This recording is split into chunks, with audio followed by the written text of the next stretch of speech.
So guys, आज का ये वीडियो बड़ा ही इंटरेस्टिंग और इन्फॉर्मेटिव होने वाला है, क्योंकि आज की एडवांस इंग्लिश स्ट्रक्चर डे 140 की लेसन में आपको यहाँ पे कुछ नए नए सेंटेंसेस देखने को मिलेगा। गाइस, ये जो सारे सेंटेंसेस है, ये मैं सेंटेंस आपको बताने वाला हूँ और इस सेंटेंस में आपको एक चीज़ कॉमन दिखेगा और उसे इंग्लिश में कैसे ट्रांसलेट करना है, उसके ज़रिए कैसे सेंटेंस बनाना है, सब कुछ इस वीडियो में आपको स्टेप बाय स्टेप बताने वाला हूँ। तो वीडियो को पूरा ध्यान से देखना है, ज़रा भी स्किप नहीं करना है। तो चलिए सबसे पहले सेंटेंस देख लेते हैं। उसे दुआ की सख्त ज़रूरत है। उसे दुआ की सख्त ज़रूरत है। या फिर आपको आराम की सख्त ज़रूरत है। आपको आराम की सख्त ज़रूरत है। गरीबों को कपड़े की सख्त ज़रूरत है। गरीबों को कपड़े की सख्त ज़रूरत है। राहुल को ट्यूशन की सख्त ज़रूरत है।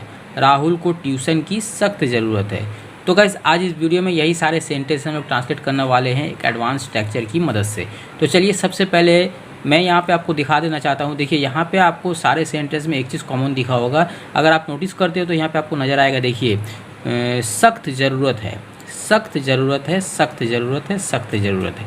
ये सारे सेंटेंस में आपको कॉमन दिख रहा है। तो जब भी किसी सेंटेंस में आपको ये वाला सेंटेंस या वर्ड का यूज़ करना हो, सख्त ज़रूरत है, वहाँ पे इंग्लिश में आपको एक एडवांस स्ट्रक्चर का यूज़ करना है। तो चलिए सबसे पहले स्ट्रक्चर देख लेते हैं।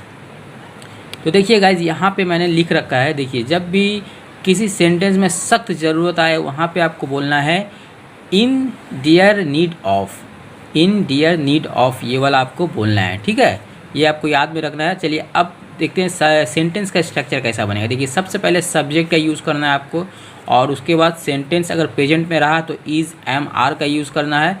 इज़ एम आर ये सब्जेक्ट के अनुसार आपका यूज़ होता है, ये शायद आपको पता होगा। उसके बाद इन डियर नीड ऑफ का यूज़ करना है। उसके बाद नाउन रहा तो नाउन का यूज़ करना है।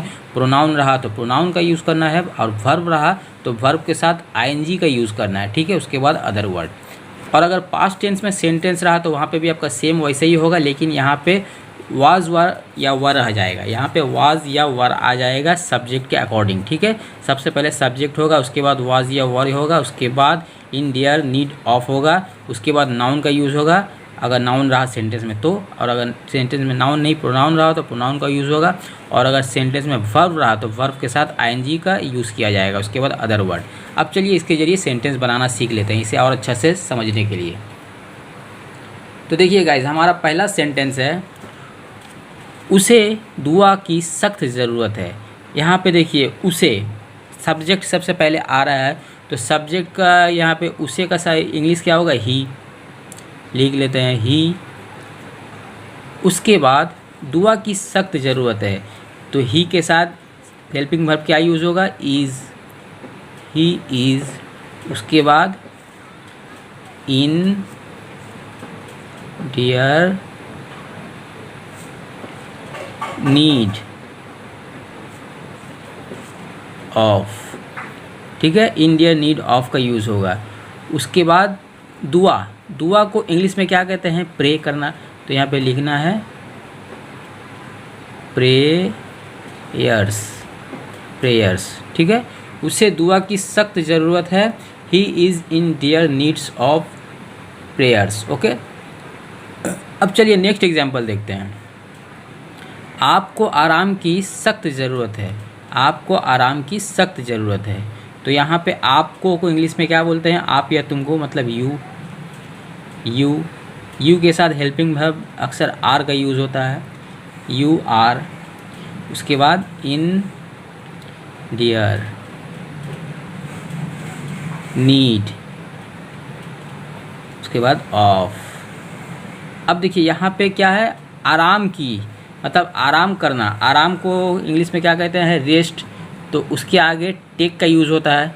टेक एक वर्ब है, तो यहाँ पे लिख लेते हैं टेक। उसके साथ आईएनजी जुड़ेगा, मैंने आपको पहले ही बोला था, तो टेकिंग। ठीक है, वर्ब के साथ आईएनजी जुड़ेगा, ऑफ टेकिंग रेस्ट। ठीक है, आपको आराम की सख्त ज़रूरत है। You are in dire need of taking rest. ठीक है, चलिए नेक्स्ट एग्जांपल देखते हैं। गरीबों को कपड़े की सख्त ज़रूरत है। गरीबों को कपड़े की सख्त ज़रूरत है, तो गरीब को इंग्लिश में क्या कहते हैं, पोर। लिख लेते हैं दी पोर आर यहाँ पे गरीबों बोला जा रहा है, मतलब कोई भी एक गरीब नहीं, कई सारे गरीबों को बोला जा रहा है, माने एक से ज़्यादा, मतलब यहाँ पे प्लूरल का यूज़ हो रहा है, इसलिए यहाँ पे आर का यूज़ होगा, द पोर आर, ठीक है। उसके बाद इन डियर नीड ऑफ, किसकी ज़रूरत है, कपड़ों की ज़रूरत है। तो कपड़ों को इंग्लिश में क्या कहते हैं, क्लोथ। तो यहाँ पे लिख लेते हैं CLOTH, उसके साथ ES जुड़ेगा, क्योंकि कई सारे कपड़ों की बात हो रही है, यहाँ पे एक सिंगल कपड़ों की बात नहीं हो रही है, एक से ज़्यादा कपड़ों की बात हो रही है, इसलिए यहाँ पे क्लोथ्स का यूज़ हुआ है। गरीबों को कपड़े की सख्त ज़रूरत है, the poor are in their need of clothes, the poor are in their need of clothes. चलिए नेक्स्ट एग्जाम्पल देखते हैं। राहुल को ट्यूशन की सख्त ज़रूरत है, राहुल को ट्यूशन की सख्त ज़रूरत है। तो यहाँ पे सबसे पहले सब्जेक्ट आएगा, सब्जेक्ट क्या है, राहुल, एक नेम है राहुल, उसके साथ इज़ का यूज़ होगा, उसके बाद इन डियर नीड ऑफ, राहुल को किसकी ज़रूरत है, ट्यूशन की ज़रूरत है। तो यहाँ पे लिख लेते हैं ट्यूशन, ट्यूशन, ओके।